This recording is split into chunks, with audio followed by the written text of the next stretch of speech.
Hello everyone, today we're going to show you how to rig the ACX slalom no cam sail, and the first thing I'm going to show you is the mast. We are rigging and testing the sail with the C100 and C80 mast, so the 100% mast and the 80% mast. So performance is for sure at its best when we use the 100% mast or the 80%. Of course you can also use the 60% mast as long as it's a 0.7 mast. That's quite important because the development we do on all our sails is very dedicated. So if you have the right mast with the right curves, then you will for sure have the right performance.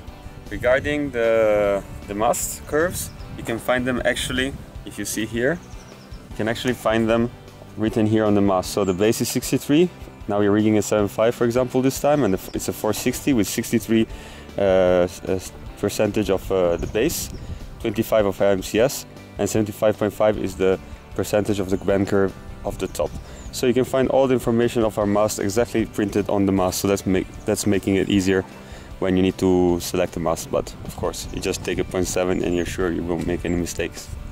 I think everybody knows how to put a mast into a sail if you're at this level. The ACX has a lot of laugh curves, so when you're putting in the mast and you get to the place where at the top where it's actually starting to bend a lot, the laugh curve, then it's nicer that you come to the middle of the sail and you help the mast to go in, and not just from the back and pushing it hard, because that's not good for the sail.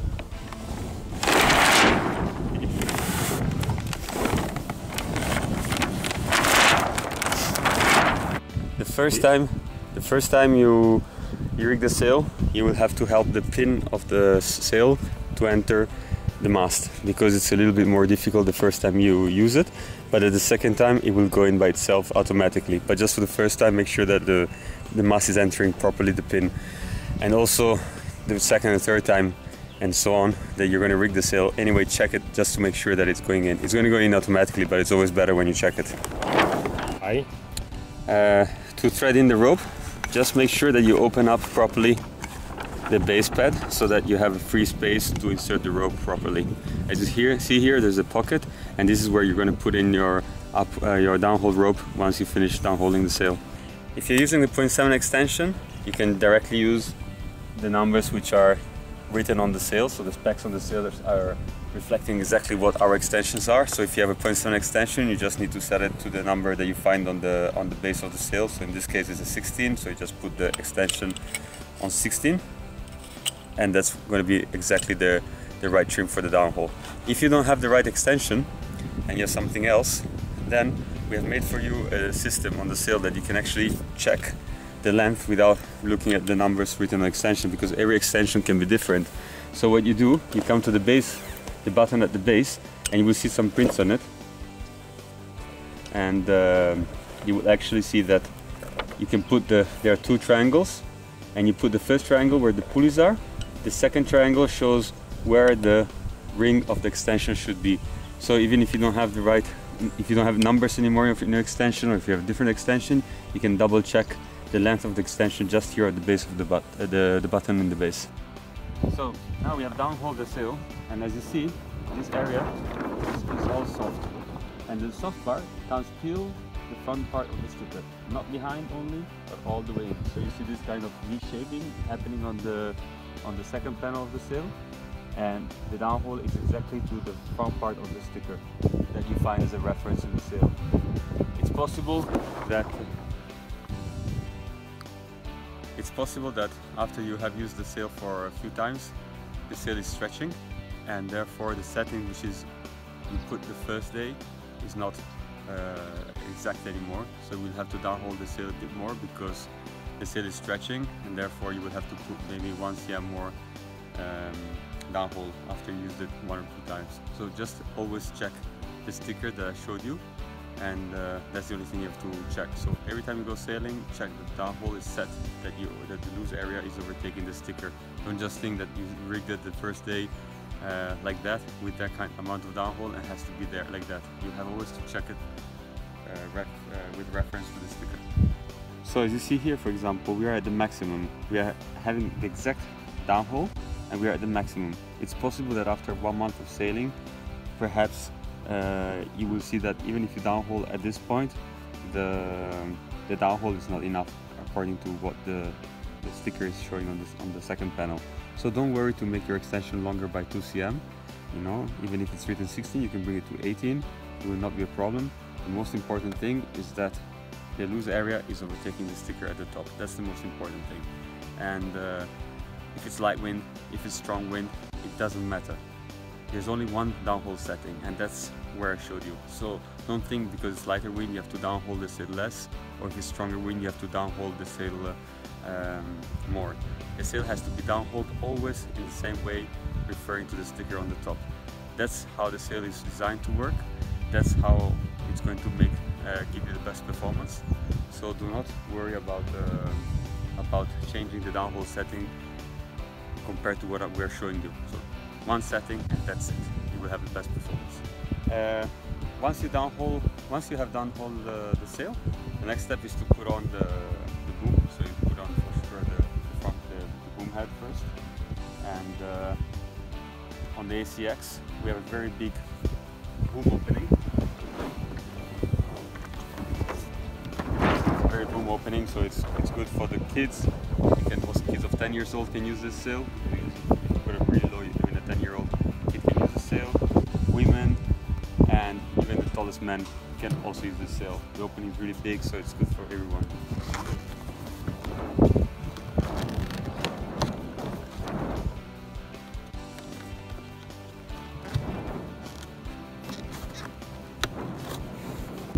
In this case, the boom length is 204, which means that the sail has to be 204, but not the boom length.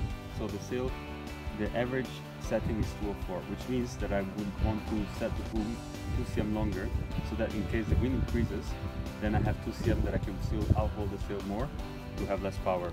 So the 204, which is shown here on the sail, is actually an average size for medium wind.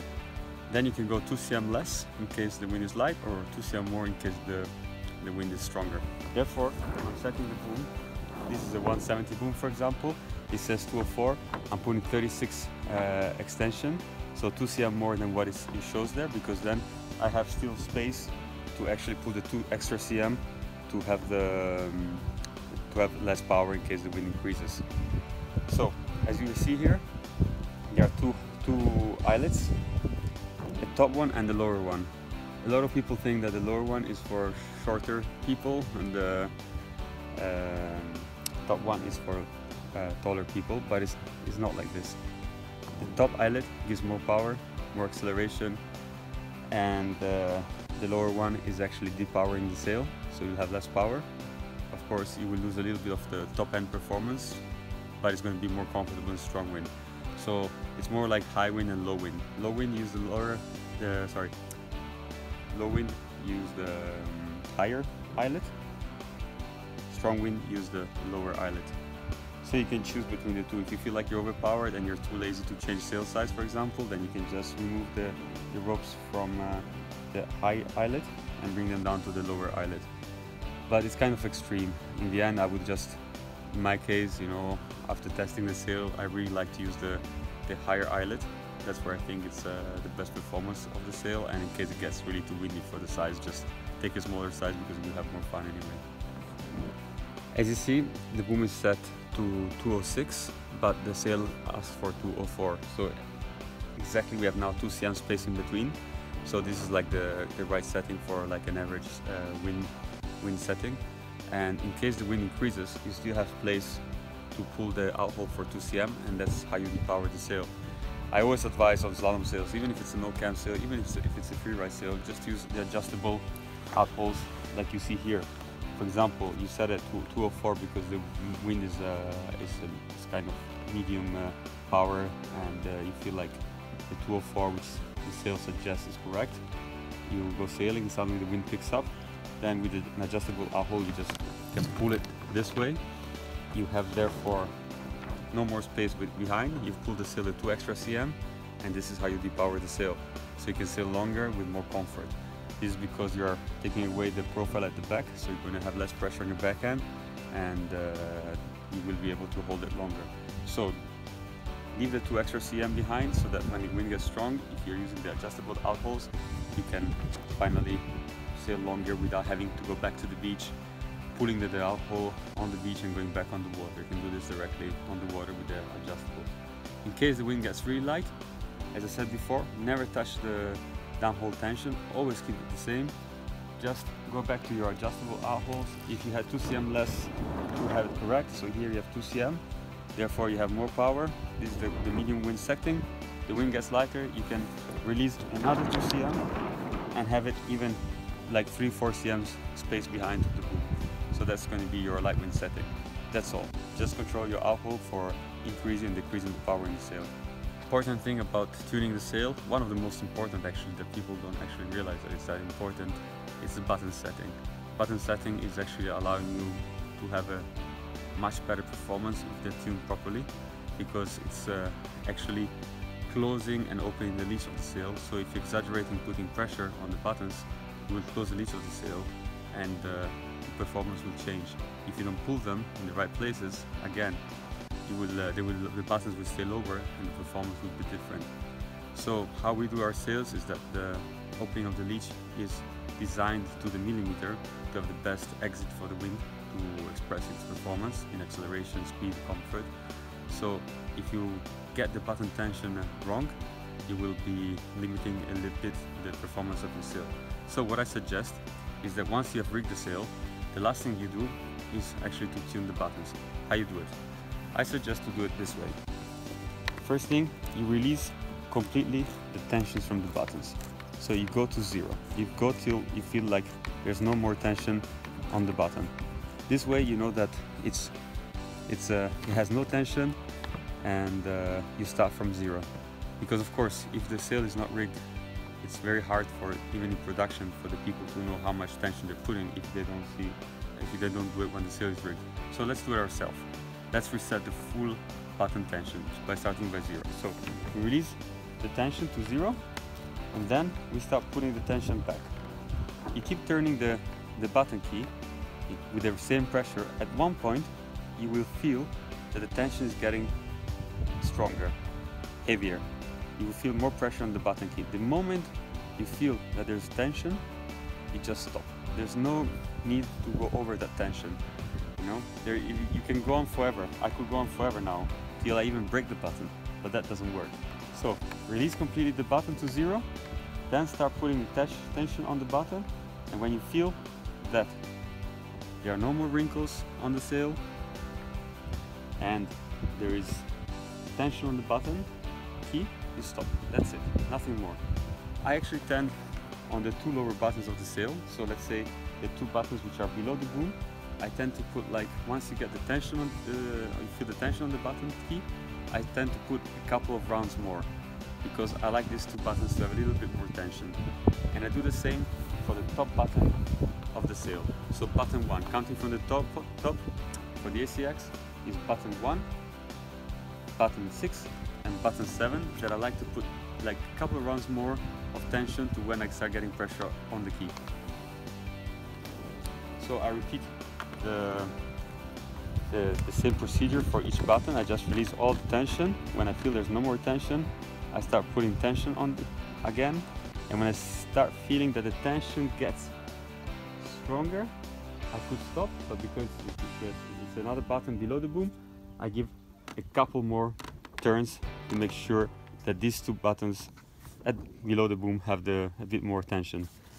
Over the boom, the leash needs to be free. You shouldn't put too much tension on it.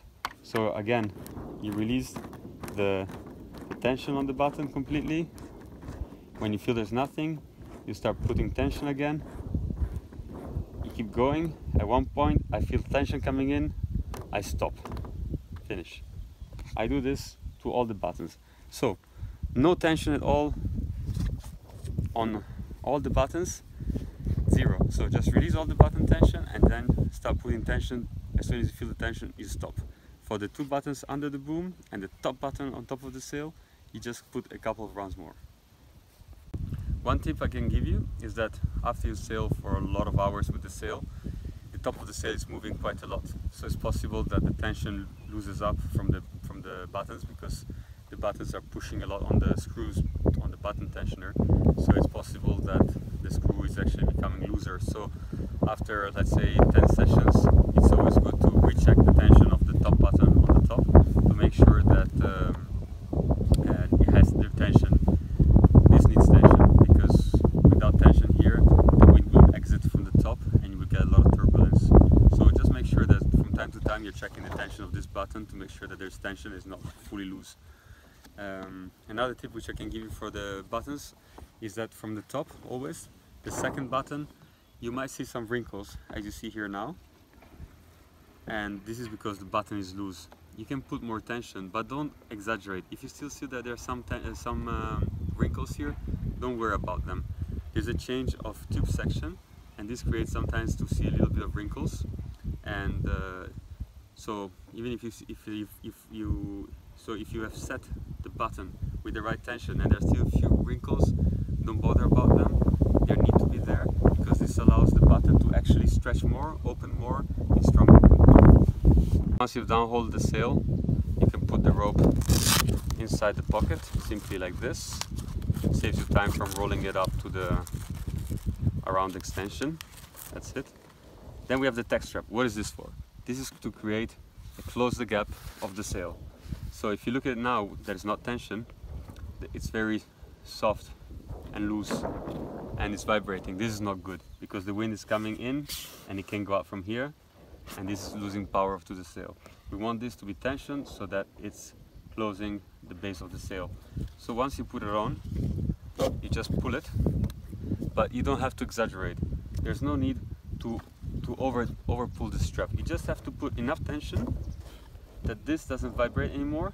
It's tense, and that's it. If you overdo it, it's not good, because what you're doing, let's say we do it like this with a lot of tension, we are over closing the back part of the button here, and therefore when the wind increases, this is not able to open to release the wind, and you will get overpower easier. But if you release the webbing a little bit, here there's tension, and here it's a bit softer for the wind to push.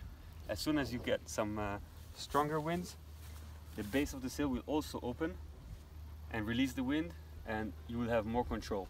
So just put enough tension that this is not loose, but give the chance to the backside of the first button at the base to open up. So the ACX now is fully tuned like we do it when we are testing the sail and developing the sail, and you just have rigged the fastest sail with no cams on the market, so no excuse to be slow now.